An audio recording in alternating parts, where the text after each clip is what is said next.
So in this piece, what we want to do is be sure that we understand how to count an eighth note gets a pulse instead of just a quarter note gets a pulse.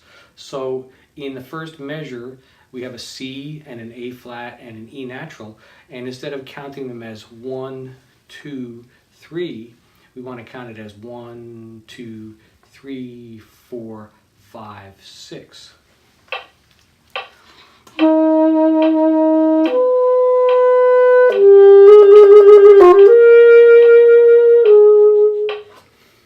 Now the next thing to talk about is the E trill. So we always trill to the next note in the key signature up. So the next note in this key signature would be F natural.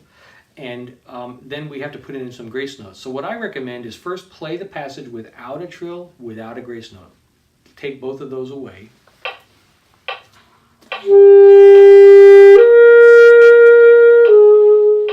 Then put one of them in. So let's put in just the grace notes, for instance. And we're going to put them in right before we play the G. So it's going to be... If you want to count it, you can go 1, 2, 3, 4, 1, 2, 3, da-da-dee, 1, 2, 3, 4, 1, 2, 3, da-da-dum. Next, let's put the trill in, but not play the grace notes.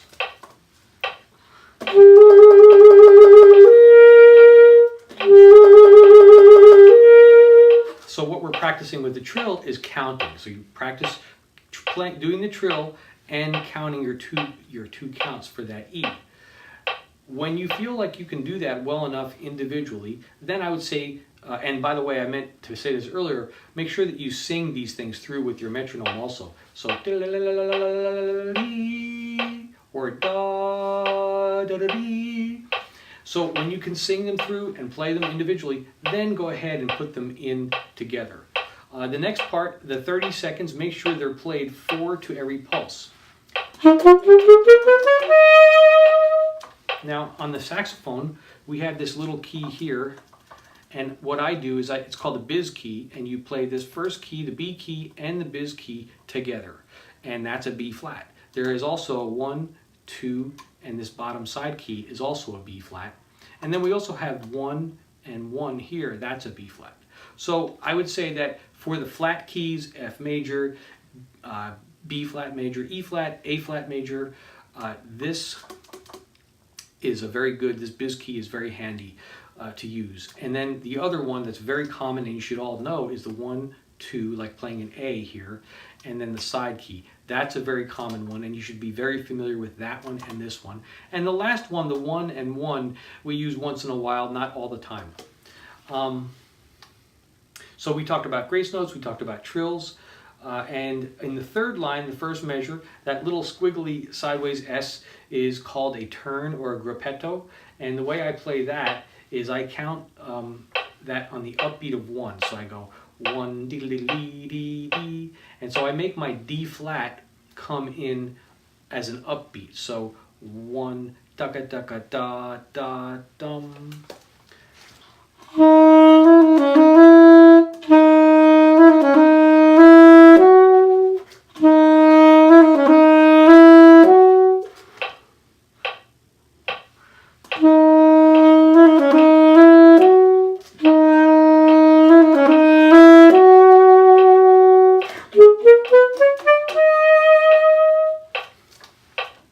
When I play vibrato, essentially what I'm doing is going wah, wah, wah, wah, wah with my lower lip, but as if I'm just blowing the air without the vocal wah, wah, wah. So it's a slight movement here of the jaw and the lip, a very, very, very slight. And a good exercise size might be to just play on the mouthpiece alone and just try to bend your pitch.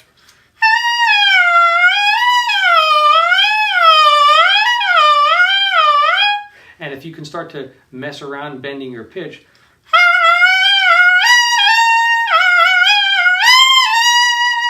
and learn to play little songs on the mouthpiece, you'll develop a nice flexibility to be able to play vibrato later on. Maybe we can also say one other thought about the saxophone embouchure.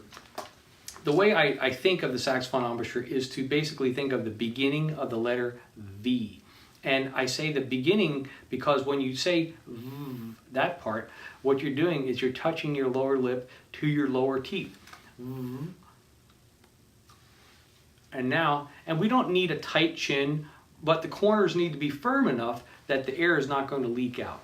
So if you say the beginning of the letter V, and make sure that you pull your strap up high enough that the saxophone falls in. So you don't want to be going to the saxophone. Let it come towards you. And if you can do that, I think you should have a good placement. Alto can be played in between the legs or on the side, depending on the height of the student or the person. Okay, good luck everyone.